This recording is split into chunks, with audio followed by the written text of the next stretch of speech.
ठीक है, अगर गुरुजी के नाम से ये जेल से ऑडियो आ रही हैं, सुनने में कोई हर्ज नहीं है। सुनो, हम भी सुनते हैं, हमारे पास में भी लोग लिंक भेजते हैं, हम भी सुनते हैं। लेकिन ये अपने दिल में ना बैठाओ कि ये जेल से संत रामपाल जी की ही ऑडियो आ रही हैं।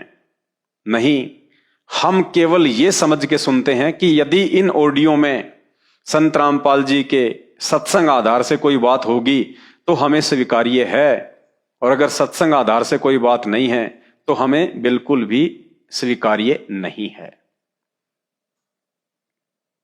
हम ये सोच के उन ऑडियो को नहीं सुनते कि ये संत रामपाल जी की ही हैं। तो ये जो ऑडियो आ रही हैं जेल से, और इन ऑडियो में जो संकेत दिए जा रहे हैं आने वाले समय में आपदाओं को लेके, प्राकृतिक आपदाओं को लेके, वो संकेत भी परमात्मा साध संगति के माध्यम से ही भगत समाज तक पहुंचाएंगे।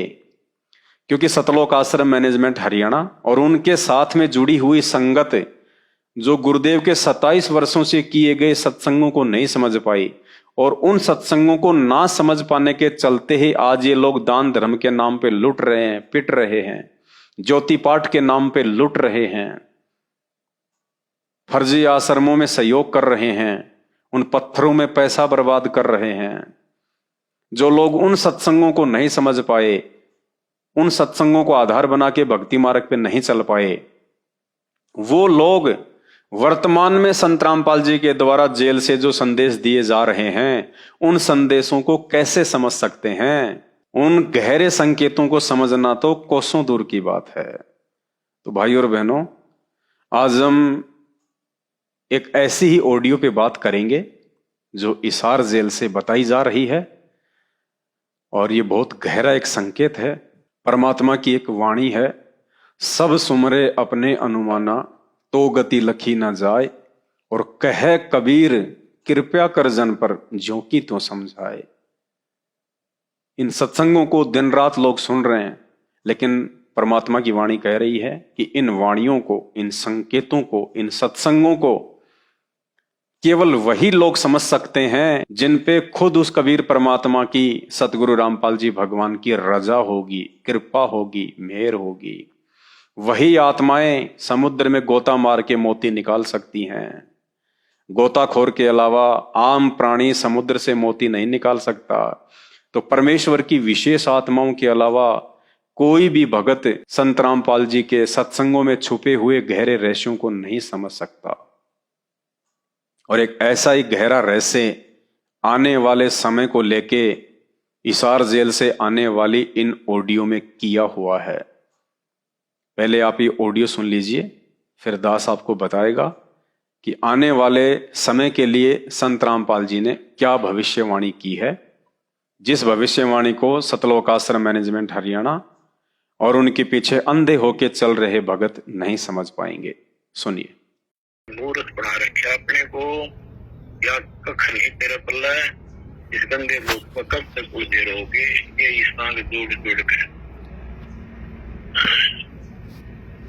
परिवार हो गया, उनका पालन पोषण करेंगे, या शादी करो, अच्छी बात है, सारा कुछ कर दिया, भक्ति बनी नहीं तो फिर क्या होगा?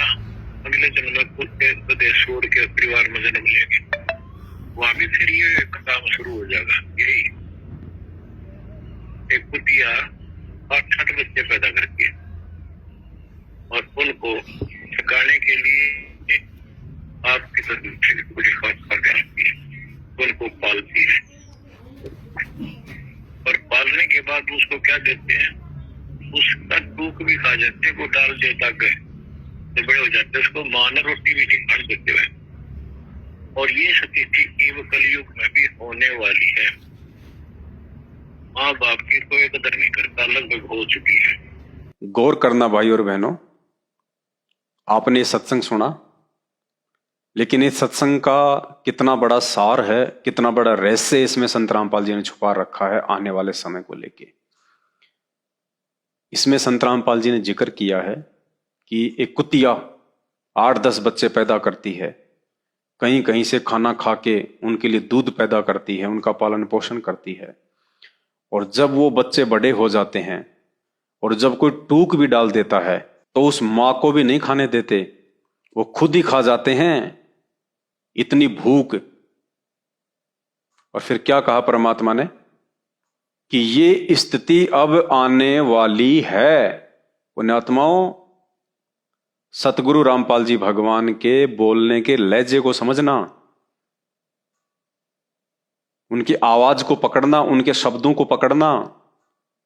इस छोटी सी बात के माध्यम से उन्होंने आने वाले समय में कितनी भयंकर भूखमरी आने वाली है, फूड क्राइसिस आने वाला है, अकाल पड़ने वाला है, दाने दाने के लिए इंसान मोहताज होने वाले हैं। इस छोटी सी कहानी के माध्यम से उन्होंने संकेत कर दिया, क्योंकि ये परमेश्वर है, स्पष्ट रूप से नहीं कहेगा। इसका विधान है कि शब्द सैन सतगुरु की पहचाने, वो पावे अटल सुहाग रे। जो अपने सतगुरु के सत्संग रूपी संकेतों को पकड़ लेगा, वही उस अटल सुहाग को, अविनाशी परमात्मा को, अमर स्थान सतलोक को प्राप्त होगा। कितना गहरा संकेत किया है परमात्मा ने आने वाले समय में भूखमरी को लेके।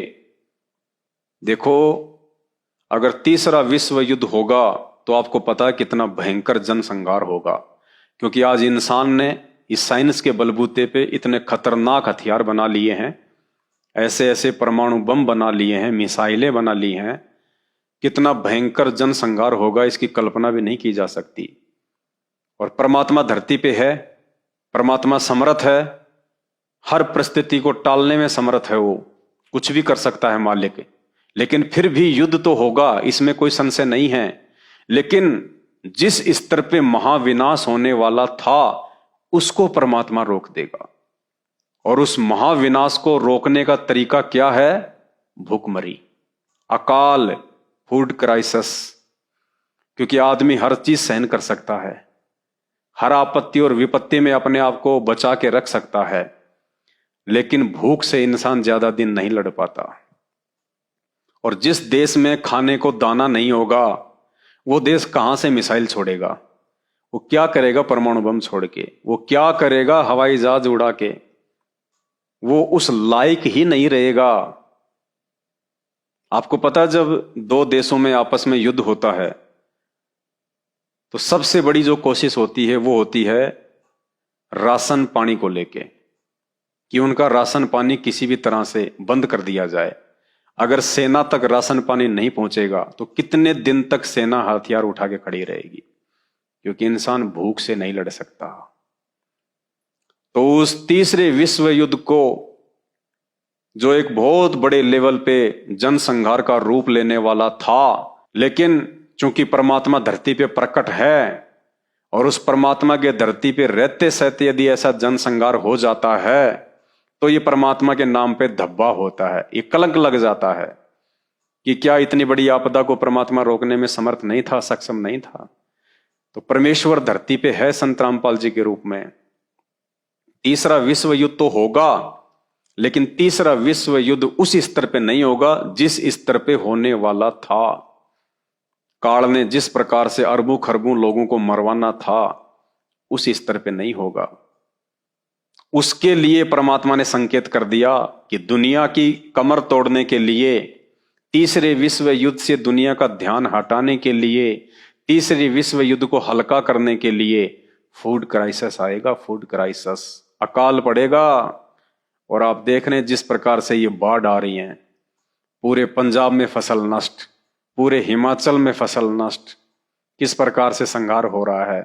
आने वाले समय में गुजरात में क्या होगा, साउथ में क्या होगा। थोड़ी सी बारिश, हल्की सी बारिश, और दुनिया की फसलें खराब हो गई। शहरों में पानी घुस गया कमर तक, यमुना का जल स्तर क्या बढ़ गया, दिल्ली डूब गई, लोगों का जीवन अस्त व्यस्त हो गया। जबकि अभी तो वो समय आना बाकी है प्राकृतिक आपदाओं का। ये तो ट्रेलर चल रहा है, ट्रेलर, ताकि लोग संभल जाएं, सुधर जाएं और समय रहते लोग संत रामपाल जी के सत्संग सुनना शुरू कर दें, बकवादों को छोड़ दें, ज्ञान को आधार बना के भक्ति करें, परमात्मा की पहचान करें। ये शास्त्र, धर्म ग्रंथ महापुरुषों ने मनोरंजन के लिए नहीं लिखे। इनको आंख फाड़ के खोल के देखो, इनको पढ़ो, इनमें भक्ति और भगवान की जानकारी है। तो भाई और बहनों, ये संकेत उस परमपिता परमेश्वर ने किया है जो पूरी दुनिया चला रहा है, जो सारी सृष्टि चला रहा है। और कहते हैं साध वचन पलटे नहीं, चाहे पलट जाए ब्रह्मांड। एक बार फिर से सुन लो उस कुतिया का उदाहरण देके परमात्मा क्या संकेत कर रहे हैं और किस लहजे में बोल रहे हैं। उन शब्दों को पकड़ना। उस कुतिया का जिक्र करके फिर परमात्मा कहने वाले हैं कि अब ये स्थिति आने वाले समय में आने वाली है। यानी आने वाले समय में, बहुत कम समय में वो स्थिति भूखमरी की आने वाली है। कौन सी स्थिति? कुतिया और उसके बच्चों जैसी। कैसे? ऐसी भूखमरी फैलेगी, ऐसी भूखमरी फैलेगी, अगर किसी ने रोटी का टुकड़ा फेंक दिया तो कोई नहीं देखेगा कि ये मेरी माँ है, ये मेरा भाई है, ये मेरा बाप है। जिसका दाव लगा वो ही टुकड़ा उठा के खा लेगा कि जान बचे, भाड़ में जाए माँ, भाड़ में जाए बाप। क्योंकि जय गुरुदेव जी ने तो पहले से ही भविष्यवाणी कर रखी है कि ऐसा समय आएगा, अगर गंदी नाली में रोटी का टुकड़ा पड़ा हुआ मिल जाएगा तो लोग उठा के खा लेंगे कि जान बचेगी। तो ये तो पूर्ण परमात्मा है संत रामपाल जी, तो इनका वचन तो कभी निष्फल हो ही नहीं सकता। तो ये आने वाले समय के लिए परमात्मा ने भविष्यवाणी कर दी है। ध्यान से सुन लो एक बार। मूर्ख बना रखे अपने को, या कख नहीं तेरा पल्ला है, इस गंदे लोग को कब तक उलझे रहोगे। ये सांग जोड़ जोड़ कर परिवार हो गया, उनका पालन पोषण करेंगे, शादी करो, अच्छी बात है, सारा कुछ कर दिया। भक्ति बनी नहीं तो फिर क्या होगा? अगले जन्म में खुद के प्रदेश छोड़ के परिवार में जन्म लेंगे, वहां भी फिर ये काम शुरू हो जाएगा। यही एक कुतिया 8 बच्चे पैदा करके और उनको सिखाने के लिए आपकी उनको पालती है, और पालने के बाद उसको क्या देते हैं? उसका टूक भी खा जाते हैं, वो डाल देता गए तो बड़े हो जाते हैं। उसको मां ने रोटी भी नहीं खा देते हुए। और ये स्थिति कलयुग में भी होने वाली है। माँ बाप की कोई कदर नहीं करता, लगभग हो चुकी है। तो भाई और बहनों, विशेषकर वो भाई बहन जो साध संगति से जुड़े हुए हैं, जो सत्सेवक हैं, ये परमेश्वर ने बहुत बड़ा संकेत कर दिया है आने वाले समय को लेके। और उस आपत्ति और विपत्ति से बचाने के लिए परमात्मा ने हम सत्सेवकों को बहुत पहले से तैयार भी किया हुआ है। क्योंकि आपको पता है कि साध संगति में हलवा राम बनता है और गुरुदेव भगवान को भोग लगता है। सतगुरु रामपाल जी भगवान को सबसे पहले हलवे राम का भोग लगता है, भोग की आरती होती है। और साध संगति में जो भाई बहन हैं 90% वो मर्यादा में हैं, गुरु को भगवान मानते हैं, परमात्मा से डरते हैं, और कहीं कोई मर्यादा टूट ना जाए, कोई नियम भंग ना हो जाए, हमारे गुरुदेव भगवान हमसे रुष्ट ना हो जाएं, पल पल उनको इस बात का भय रहता है, डर रहता है। 10% तो ऐसे हर जगह मिलेंगे आपको जो केवल देखा देखी में आते हैं, कुछ दिन आएंगे फिर चले जाएंगे, आएंगे फिर चले जाएंगे, तो उनकी तरफ हमने ध्यान नहीं देना। बाकी 90% साध संगति से जुड़े हुए भाई बहन अपने आत्म कल्याण के लिए चिंतित हैं, मर्यादाओं में रहते हैं, और सतगुरु रामपाल जी भगवान के भक्ति मार्ग की मर्यादाओं को निभाने के लिए वो कोई भी संघर्ष करने को तैयार हैं, किसी भी प्रकार का। क्योंकि उनको पता है कि नाम सहित बेवतन भला, जो दर दर मांगो भीखा, और क्या हुआ छत्र की छाया चाले और राजपाट धेली का। तो हम भाई बहनों ने और भी विशेष तौर से आगामी समय को देखते हुए परमात्मा के ज्ञान को आधार बना के अपने आत्म कल्याण हेतु हमने गुरुदेव भगवान की किसी भी मर्यादा को किसी भी कीमत पे टूटने नहीं देना है। इस भविष्यवाणी के बाद जो परमात्मा ने संकेत किया है भुखमरी को लेके, पुण्यात्माओं, अब तो हमने विशेष तौर से सावधान हो जाना चाहिए। अगर थोड़ी बहुत गफलत साध संगति में भी कोई कर रहा है या हल्के में ले रहा है कोई साध संगत को, परमात्मा की भक्ति को, उनकी मर्यादाओं को, तो उन्होंने अब विशेष तौर से जागरूक होने की आवश्यकता है, सजग होने की आवश्यकता है। क्योंकि ये परमात्मा सत का राज करता है। इस परमेश्वर के भक्ति मार्ग में पक्ष और विपक्ष नहीं चलता। गलती अगर भगत करेगा तो भुगतना पड़ेगा, गलती जगत करेगा तो भुगतना पड़ेगा। ऐसा नहीं है कि हम संत रामपाल जी के शरण में हैं, उनके भगत हैं और हम साथ संगति से भी जुड़ गए तो परमात्मा हमें माफ कर देंगे, नहीं। परमात्मा के रूल एंड रेगुलेशन सबके लिए बराबर होते हैं। परमात्मा पक्ष और विपक्ष से दूर होता है। अगर विधाता ही अन्याय करने लगा तो दुनिया में न्याय कहां रह जाएगा।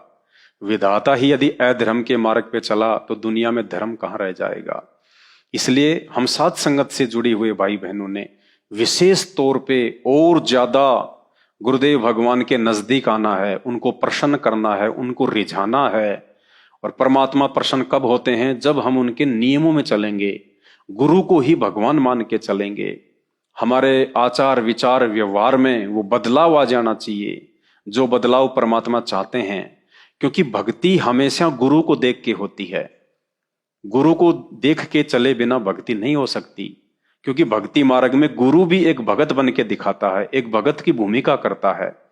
एक अच्छे भगत के, नेक भगत के क्या लक्षण होते हैं, गुरु भक्ति करके दिखाता है। तो हमने अपने गुरुदेव संत रामपाल जी भगवान को देख के चलना है। भक्ति मार्ग पे उनके एक भगत वाले जीवन को देख के चलना है। हमारे गुरुदेव ने कब मर्यादा तोड़ी, कौन सी मर्यादा तोड़ी, कब वो रिश्तेदारी में, ब्याह शादी में गए, कब उन्होंने बात सूचक भरे, कब उन्होंने बकवादें करी, कब उन्होंने राजनीति करी, कब उन्होंने रैलियां की, कब उन्होंने धरने दिए, कब वो दुनिया के धरनों में शामिल हुए, कब उन्होंने लोगों को चंदा दिया। सारी बातें हमने देखनी पड़ेंगी, तभी हम अपने गुरुदेव भगवान के इस भक्ति मार्ग पे सफल हो सकते हैं। और आने वाले उस प्राकृतिक विपत्ति वाले समय में हम अपने आप को बचा पाएंगे, सुरक्षित रख पाएंगे। वरना परमात्मा किसी का सगा नहीं है, परमात्मा निर्मोही है। और समय आने पे जिसने जो बोया है वो वैसा ही काटेगा, वैसा ही परिणाम भुगतेगा। और सतलोक आश्रम मैनेजमेंट हरियाणा और उनके पीछे लगी हुई अंधी संगत तो पिछले 8-9 वर्षों से लगातार परिणाम भुगत भी रही है। जो कुकर्म उन्होंने गुरुदेव की मर्यादा तोड़ के 8 वर्षों से किए हैं, वो कुकर्म चाहे रक्तदान और देहदान के नाम पे हो, वो कुकर्म चाहे जाट आरक्षण समिति को लाखों करोड़ों रुपया चंदे के रूप में देना हो, चाहे आनंदपाल जैसे गैंगस्टर की सीबीआई जांच का समर्थन करना हो, 5-5 लाख रुपए का चेक देना हो, या तरह तरह के जगत वालों के धरने और प्रदर्शनों में उनका सहयोग करना हो, आर्थिक रूप से, शारीरिक रूप से, कभी कांग्रेस को वोट डलवाने हो, कभी बीजेपी को वोट डलवाने हो। ये जितने भी कुक्रम सतलोक आश्रम मैनेजमेंट हरियाणा ने पिछले 8-9 वर्षों से संगत से करवाए हैं, उसका नतीजा आप सब देख रहे हैं कि लगातार लोग भुगत रहे हैं। कोरोना के समय हजारों की संख्या में संत रामपाल जी के भगत अकाल मौत को प्राप्त हुए। इशार तारीखों पे जाने वाले सैकड़ों की संख्या में लोग अकाल मौत मरे। इन फर्जी आश्रमों के निर्माण के समय कितने लोग मर चुके हैं। इन आश्रमों में आने जाने वाले कितने लोग एक्सीडेंट को प्राप्त होकर मर रहे हैं।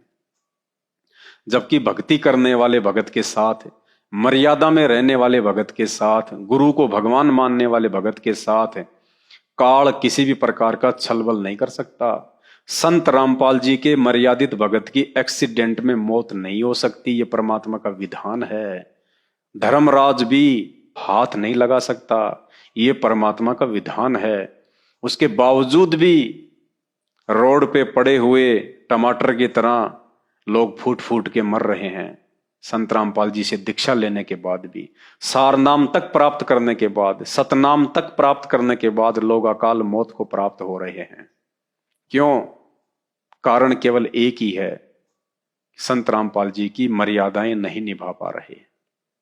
और मर्यादाएं ना निभा पाने के चलते, संत रामपाल जी की मर्यादाएं टूटने के चलते आज उनके ऊपर ये आपत्ति और विपत्तियां आ रही हैं। तो आप और हम भाई बहनों ने विशेष तौर पे आगामी समय में बहुत ही सोच समझ के चलना है, सावधानी पूर्वक चलना है। आज से पहले यदि हमसे कोई गलतियां हो भी गई हैं तो हम परमात्मा को दंडवत करके क्षमा याचना कर लें, और आगामी समय में किसी भी प्रकार की गलती की हमसे कोई गुंजाइश ना रहे। परमात्मा की मर्यादा निभाने के लिए चाहे हमने घर त्यागना पड़े, चाहे नौकरी त्यागनी पड़े, कुछ भी करना पड़े, हमने गुरुदेव भगवान के वचनों पे चलते हुए, शिक्षाओं पे चलते हुए, और जो भगत के 5 गुण, जो 5 लक्षण हैं, शील, संतोष, विवेक, दया, अक्षमा, उनमें रहते हुए हमने अपने गुरुदेव को प्रसन्न करना है, भगवान को प्रसन्न करना है, ताकि आने वाली प्राकृतिक आपदाओं के समय परमात्मा हम भक्तों की रक्षा करें, हमारे परिवार की रक्षा करें।